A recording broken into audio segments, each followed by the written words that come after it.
Homeo ಕೇರ್ನಲ್ಲಿ PCOD ಹಾಗೂ ಫೈಬ್ರಾಯ್ಡ್ಗೆ ಯಾವ ರೀತಿಯ ಚಿಕಿತ್ಸೆಯನ್ನು ಕೊಡ್ತೀರಾ? ಜೊತೆಗೆ ಬೇರೆ ಹಾಸ್ಪಿಟಲ್ಗಿಂತ ನಿಮ್ಮಲ್ಲಿ ಹೇಗೆ ಭಿನ್ನವಾಗಿ ಟ್ರೀಟ್ಮೆಂಟನ್ನು ನೀವು ಕೊಡ್ತೀರಾ? ಸೊ PCOD ಆ್ಯಂಡ್ ಫೈಬ್ರಾಯ್ಡ್ ಅಂತ ಹೇಳಿದಾಗ, so nowadays we see more in young girls ಕೂಡ ಹೌದು ಹೆಚ್ಚಾಗಿ ನೋಡ್ತೀವಿ. Due to our lifestyle ಚೇಂಜಸ್ಸಿಂದ ಕೂಡ ನೋಡ್ಬೋದು. ಎಸ್ಪೆಷಲಿ PCOD ಸಮಸ್ಯೆ ಅಂತ ಬಂದಾಗ ಸೊ ಯಂಗ್ ಏಜ್ ಗರ್ಲ್ಸಲ್ಲಿ ನೋಡೋದ್ರಿಂದ, so due to their excessive weight gain ಅಥವಾ ಚೈಲ್ಡ್ಹುಡ್ ಒಬೆಸಿಟಿದಿಂದ ಕೂಡ ಆಗಿರ್ಬೋದು, ಅಥವಾ ಸೊ ಫ್ಯಾಮಿಲಿ ಹಿಸ್ಟ್ರಿ ಇರ್ಬೋದು. ಸೊ ಈಗ ಮನೆಯಲ್ಲಿ ಮದರಿಗಿದೆ ಅಥವಾ ಅವರ ಸಿಸ್ಟರಿಗಿದೆ ಅಂತ ಹೇಳಿದಾಗ, ಸೊ ಹೆರಿಡಿಟ್ರಿ ಆಗಿ ಕೂಡ ಈ PCOD ಸಮಸ್ಯೆ ಅಥವಾ ಫೈಬ್ರಾಯ್ಡ್ ಸಮಸ್ಯೆ ಬರೋ ಚಾನ್ಸಸ್ ಹೆಚ್ಚು ಅಂತ ಹೇಳುವಂಥದ್ದು. And along with that so ಅವರಲ್ಲಿ ಒಂದು ಡಯಟ್ರಿ ಚೇಂಜಸ್ ಇರ್ಬೋದು.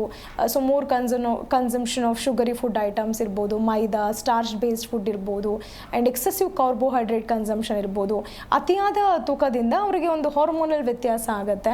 ಸೊ ಯಾವಾಗ ಹಾರ್ಮೋನಲ್ ಚೇಂಜಸ್ ಆಗುತ್ತೋ ಸೊ ತೂಕ ಜಾಸ್ತಿ ಆಗುವಂಥದ್ದು ಇರ್ಬೋದು. ಸೊ ಅಲಾಂಗ್ ವಿತ್ ದಟ್ ಅವ್ರಿಗೆ ಹೈಪೋಥೈರಾಯ್ಡಿಸಮ್ ಅಂದರೆ ಅರ್ಲಿಯಾಗಿ ಥೈರಾಯ್ಡ್ ಹಾರ್ಮೋನ್ ಚೇಂಜಸ್ ಕೂಡ ಆಗುತ್ತೆ.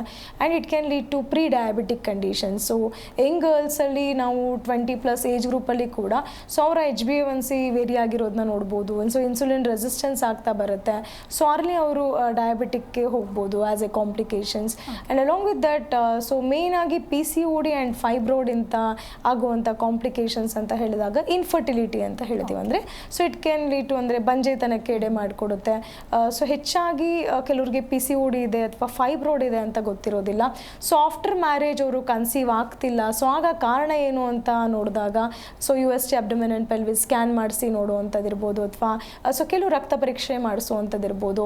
ಸೊ ಆಗ ಅವ್ರಿಗೆ ರೂಲ್ ಔಟ್ ಆಗುವಂಥದ್ದು ಈ PCOD ಸಮಸ್ಯೆ ಇದೆ. ಸೊ ಗರ್ಭಾಶಯದಲ್ಲಿ ನೀರಿನ ಗುಳ್ಳೆ ಇದೆ. ಸೊ ಅಂಡಾಣು ಒಂದು ಸೈಜ್ಗೆ ಗ್ರೋ ಆಗ್ತಿಲ್ಲ. ಸೊ ಅದರಿಂದ ಅದು ಬಂಜೆತನಕ್ಕೆ ಲೀಡ್ ಮಾಡ್ತಿದೆ ಅಂತ ಗೊತ್ತಾಗುವಂಥದ್ದು. ಲೈಕ್ ದಟ್ ಫೈಬ್ರಾಯ್ಡ್ ಕೂಡ ಹಾಗೆ. ಸೊ ಫೈಬ್ರಾಯ್ಡು ಇದೆ ಆ್ಯಂಡ್ ಸಮ್ಟೈಮ್ಸ್ ಅವರು along with the fibroid conceive ಕೂಡ ಆಗಿರ್ತಾರೆ. So in that case fibroid ಕೂಡ ಗ್ರೋಯಿಂಗ್ ಇರುತ್ತೆ. ಸೊ ಬೇಬಿ ಕೂಡ ಗ್ರೋಯಿಂಗ್ ಇರುತ್ತೆ. So in that case it can lead to spontaneous abortion also, ಅಥವಾ ಮಗುಗೆ ಹಾರ್ಟ್ ಬೀಟ್ ಬಂದಿರೋದಿಲ್ಲ. ಹೀಗೆ ಹಲವಾರು ಒಂದು ಕಾಂಪ್ಲಿಕೇಶನ್ಸ್ಗೆ ಎಡೆ ಮಾಡಿಕೊಡ್ಬೋದು. ಸೊ ಹಾಗಾಗಿ ಇನ್ವೆಸ್ಟಿಗೇಷನ್ಸ್ ಮುಖಾಂತರ ಅರ್ಲಿಯಾಗಿ ರೂಲ್ ಔಟ್ ಮಾಡುವಂಥದ್ದು ಉತ್ತಮ.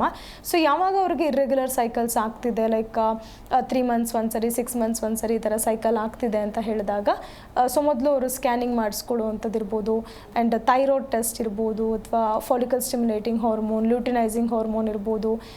So along with that if other hormonal test ಅಂದರೆ testosterone level and prolactin level. So ಇದನ್ನೆಲ್ಲ ಮಾಡಿದ ನಂತರ ಸೊ ಅವರು ಟ್ರೀಟ್ಮೆಂಟ್ನ ಶುರು ಮಾಡ್ಬೋದು.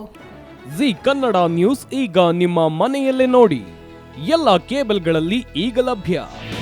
ನಿಮ್ಮ ನೆಚ್ಚಿನ ಜಿ ಕನ್ನಡ ನ್ಯೂಸ್ ಈಗ ಸನ್ ಡೈರೆಕ್ಟ್ ನಲ್ಲಿ number 292, Tata play number 1664, Jio TV number 1334, NXT digital number 30, in cable number 30, city networks 51, U digital number 162, GTPL number 17, Rockline telecommunications number 42, Shri Basaveshwara cable number 168, rural cable network 60, Vinayaka digital 57, Abhishek cable 821, city channel 53, Siddeshwara cable network 57, V4 digital Infotech 628, Surya digital networks 53, Gajanan digital number 836, Malnad Infotech Private Limited number